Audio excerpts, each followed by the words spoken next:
নবী করিম সাল্লাল্লাহু আলাইহি ওয়াসাল্লাম বলেন, যখন তোমাদের উপর কোনো দুঃখ, দুর্দশা, অশান্তি, বিপদ ইত্যাদি আসে, তখন তোমরা ধৈর্য ও প্রেমের সাথে সেটাকে গ্রহণ করো। দুঃখ তোমার পাপকে ধুয়ে মুছে তোমাকে পরিষ্কার করে দেয়। কোরআন বলছে সূরা শুরার ৩০ নং আয়াতে, বিসমিল্লাহির রহমানির রহিম ওয়ামা আসাবাকুম মিন মুসিবাতিন ফাবিমা কাসাবাত আইদিকুম। অর্থাৎ তোমাদের উপর যেসব দুঃখ, দুর্দশা, অভাব, অনটন, অশান্তি ইত্যাদি নাজিল হয়, এগুলো তোমাদেরই হাতের কামাই, অর্থাৎ তোমাদের কর্মের প্রতিফলস্বরূপ। পাপের বীজ বপন করবেন আপনি, শাস্তি নামক ফসলও আপনাকেই কাটতে হবে। কিন্তু মানুষ বড় অদ্ভুত, তারা নিম গাছ লাগিয়ে আমের আশা করে, দুঃখের বীজ তথা পাপের বীজ বপন করবে আর প্রত্যাশা করবে শান্তির। এটা কিভাবে সম্ভব হতে পারে?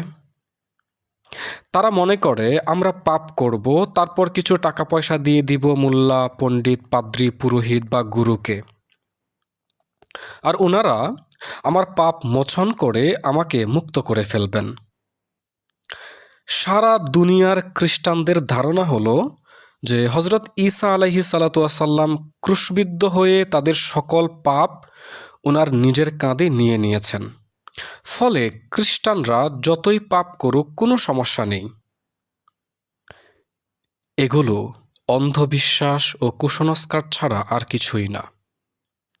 মুসলমানদের মধ্যেও অনেকের ধারণা, এমনকি আমি অনেক মৌলভী সাহেবকে ওয়াজ করতেও শুনেছি, তারা ওয়াজ করেন যে হজরত ইমাম হুসাইন এবং ওনার পরিবারের লোকজন মানে আহলে বায়াতগণ ওনারা কারবালায় শহীদ হয়েছেন যেন ওনাদের এই শাহাদাতের মাধ্যমে ওনার নানার মানে নবীজির উম্মতকে যেন মুক্তি দেওয়া যায় সেজন্য। দেখুন, হজরত ইমাম হুসাইন রাদিয়াল্লাহু তাআলা আনহু এবং আহলে বাইতকে ভালোবাসা জীবনের গুরুত্বপূর্ণ অবিচ্ছেদ্য একটি অংশ। সত্যের জন্য ওনারা নিজেদেরকে উৎসর্গ করেছিলেন। তার চেয়েও বড় কথা হলো, ওনারা কারবালায় শহীদ হয়েছিলেন আল্লাহর ইচ্ছায়, আল্লাহর প্রেমের পরীক্ষা দেওয়ার জন্য, আর ওনারা সেই পরীক্ষা পাশও করেছিলেন। আমরা দরুদে আহলে বাইতের কথা বলি, আমরা বলি আল্লাহুম্মা সাল্লি আলা সাইয়্যিদিনা মুহাম্মদ ওয়া আলা আলি মুহাম্মদ। অর্থ কি?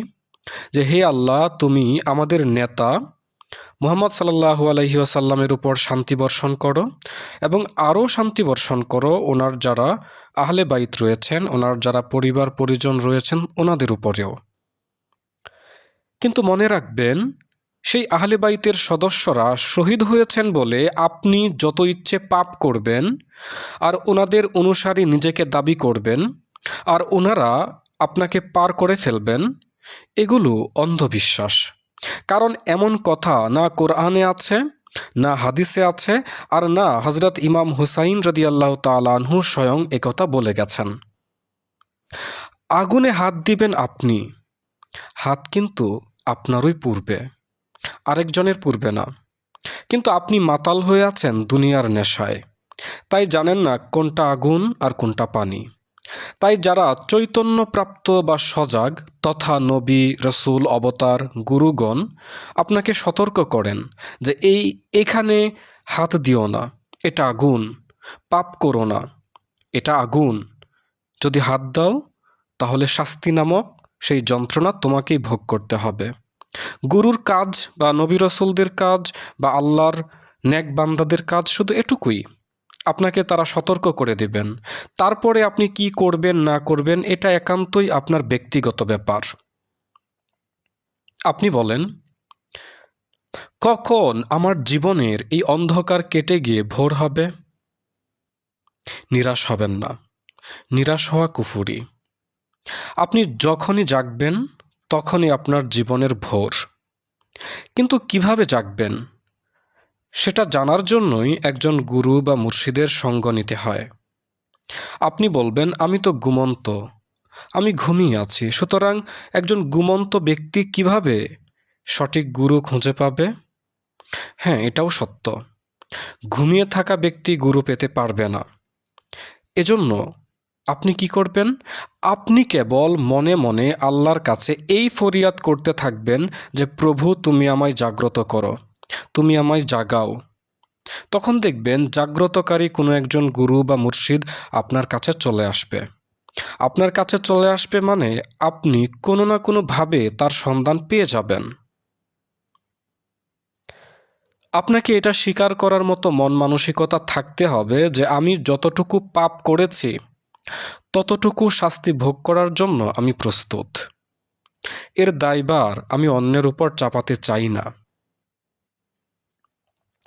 ভারতে একজন সুফি সাধক ছিলেন। শেষ জীবনে ওনার ক্যান্সার হয়েছিল গলায়। উনি শেষ দিকে কিছুই খেতে পারতেন না, কথা বলতে পারতেন না, ঘুমাতে পারতেন না, একেবারে শুকিয়ে কাঠি হয়ে গিয়েছিলেন। ওনার এক ভক্ত বলল, আপনি আল্লাহর কাছে বললেই তো সকল দুঃখ চলে যায়। সেই সুফি উত্তর দিয়েছিলেন, যদি আল্লাহর কাছে বলে দুঃখ দূর করে ফেলি তাহলে কষ্টটাকে ভোগ করবে কে? কষ্ট ভোগের মধ্যেও এক প্রকারের আনন্দ আছে, মুক্ত হবার, পবিত্র হবার, খাঁটি হবার আনন্দ। আগুন যেভাবে স্বর্ণকে পুড়িয়ে খাঁটি করে, দুঃখ এভাবে পুড়িয়ে মানুষের চেতনাকে খাঁটি করে। হযরত উমর খৈয়াম ছিলেন একজন ইরানি কবি। তিনি বলতেন, দুদিনের জীবন, তার মধ্যে থাকা, তারপরে তার মধ্যে পাওয়া দুঃখগুলোকে দূর করতে কার কাছে গিয়ে বারবার বলবো? এজন্য তিনি বলতেন, পাপের দুঃখ ভোগ থেকে মুক্তির জন্য তুমি আল্লাহকে ডাকছ, কিন্তু যখন পাপ করেছ তখন আল্লাহকে স্মরণে রাখনি কেন? তখন যদি তাকে স্মরণে রাখতে তাহলে তো পাপই করতে পারতে না। গৌতম বুদ্ধ বলতেন, যখনই কোনো দুঃখ আসে মনকে বলো এটাও চলে যাবে। কবি হাফিজ সিরাজি বলতেন, আমি পথের পাশে পড়ে থাকা এক পাথর, মানুষের পায়ের ধাক্কায় মানুষ হয়ে উঠব, সুতরাং হে মানুষ আমায় আরও ধাক্কা মারো। এই ধাক্কায় আপনাকে জাগায়। দুঃখ যত বেশি হয় মানুষ তত বেশি জেগে ওঠে, তত তার হুঁশ ফিরে আসে। গৌতম বুদ্ধের নাম ছিল সিদ্ধার্থ। তিনি ছিলেন একজন প্রিন্স বা রাজপুত্র। তার জন্মের সময় জ্যোতিষীরা বলেছিল, যদি এই ছেলে কোনো দুঃখ দেখতে পায় তাহলে সে রাজ্যপাট ত্যাগ করে সন্ন্যাসী হয়ে যাবে। একথা শোনার পর গৌতম বুদ্ধের বাবা সবসময় তার ছেলেকে মানুষের দুঃখ, দুর্দশা, রোগ, মৃত্যু এসব দেখা থেকে বিশেষ কায়দায় আড়াল করে রাখতেন। রাস্তায় বের হলে কোনো রোগী, বৃদ্ধ, দরিদ্র মানুষ যেন চোখে না পড়ে, সেজন্য প্রহরীরা আগেই সেসব ব্যবস্থা করে রাখতেন। কিন্তু একদিন বুদ্ধ সবকিছুই দেখে ফেললেন। যুবক বৃদ্ধ হয়ে যায়, বৃদ্ধ মরে যায়, সুস্থ মানুষ অসুস্থ হয়ে যায়, প্রিয়জনের মৃত্যুতে মানুষ কাঁদে। দুঃখের স্বরূপ দেখতে পেয়ে তার মন দুনিয়াদারি থেকে উঠে যায়। তিনি এক পূর্ণিমা রাতে তার প্রিয়তমা স্ত্রী, একমাত্র সন্তান, পিতামাতা, রাজত্ব সব ত্যাগ করে এক কাপড়ে বেরিয়ে পড়েন। কারণ তিনি জেগে উঠেছিলেন, তার হুঁশ চলে এসেছিল।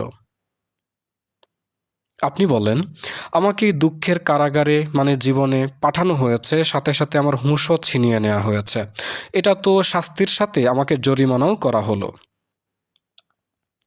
মনে রাখবেন, আপনার হুঁশ অন্য কেউ ছিনিয়ে নেয়নি, হুঁশ আপনিই নষ্ট করেছেন। হুঁশের বিনিময়ে আবর্জনা কিনেছেন সারা জীবন। আলো এলে অন্ধকার হারিয়ে যায়, হুঁশ এলে বেহুঁশি হারিয়ে যায়। মূলত বেহুঁশির নামই দুঃখ, কারণ বেহুঁশি থেকেই পাপ কর্ম ঘটে। আপনি যখন পাপ করেন তখন মনে হয় আপনি জেগে আছেন। আসলে কি জেগে আছেন? প্রকৃত জাগ্রত ব্যক্তি তিনি, যিনি হুজুরে কলবে থাকেন। হুজুরি কলব মানে হচ্ছে উপস্থিত চেতনা, প্রেজেন্ট মাইন্ড। অর্থাৎ আপনার শরীর যেখানে, মনও যখন সেখানেই থাকে, এটাকেই বলে হুজুরি কলব। কিন্তু শরীর এখানে আর মন ঘুরছে আরেক জায়গায়, এই অবস্থার নামই বেহুঁশি। আপনি যখন দুঃখ ভোগ করেন তখন দুঃখ আর আপনি একাকার হয়ে যান, এই কারণে আপনি দুঃখ ভোগ করেন। যেমন আপনার মাথা ব্যথা হচ্ছে, আপনি মনে করেন মাথা ব্যথাটা আপনার হচ্ছে, সুতরাং আপনি স্বয়ং মাথা ব্যথা হয়ে যান। আপনি একটু সজাগ হন, সজাগ দৃষ্টিতে দেখতে থাকুন মাথার ব্যথা হচ্ছে। তখন ধীরে ধীরে এটা অনুভবে চলে আসবে যে মাথা এবং তার ব্যথা এটা আপনার দৃশ্য বা অবজেক্ট, আর আপনি সেটা দেখছেন, সুতরাং আপনি হলেন মাথা এবং মাথার ব্যথার দ্রষ্টা বা সাবজেক্ট। এই বোধ যখন আরও গাঢ় হতে থাকবে, ধীরে ধীরে আপনার আর দুঃখের মাঝে থাকা সেতু ভেঙে যাবে। আপনার তখন এক নতুন অভিজ্ঞতার জন্ম হবে। কখনো মনে হবে ব্যথা আছে, কখনো মনে হবে ব্যথা নেই। মূলত দুঃখ ও দুঃখের সাথে আপনার মানে আত্মার মানে চৈতন্যের যে সেতু আছে, যোগসূত্র আছে, এটাকে ভেঙে দিলে দুঃখ থেকে মুক্তি আসে। আপনার এই দেখতে থাকাটা যত স্পষ্ট হতে থাকবে, দুঃখ তত দূর হতে থাকবে। মনের মধ্যে অভিমান, রাগ, অশান্তি, ভয়, অস্থিরতা ইত্যাদি আসছে, আপনি কেবল একটু সচেতন হয়ে এগুলোকে একটা একটা করে দেখতে থাকুন বা নজরে রাখুন বা পর্যবেক্ষণ করতে থাকুন। আপনি অবাক হয়ে যাবেন, তখন ধীরে ধীরে পরিষ্কার বুঝতে পারবেন যে এগুলো সব মনের হচ্ছে, আপনার কিছুই হচ্ছে না। তখন এটাও বুঝতে পারবেন মন আপনি না। দেহের মধ্যে কোনো রোগ বা যন্ত্রণা হচ্ছে, আপনি সচেতনভাবে এটাকে পর্যবেক্ষণ করতে থাকুন সব সময়। ধীরে ধীরে অনুভব হতে থাকবে যে দেহ আর আপনি আলাদা। এই যে দেহ মন থেকে আলাদা হয়ে গেলেন, এটাই হলো দুঃখ থেকে মুক্তি। ডাক্তারগণ রোগীকে অপারেশন করার আগে বেহুঁশ করে নেন। এই বেহুঁশির অর্থ কী? বেহুঁশ করার পর রোগীর হাত, পা, পেট, নাক, মুখ যাই কাটা হোক না কেন, রোগী কিন্তু ব্যথা অনুভব করে না। এর কারণ কি?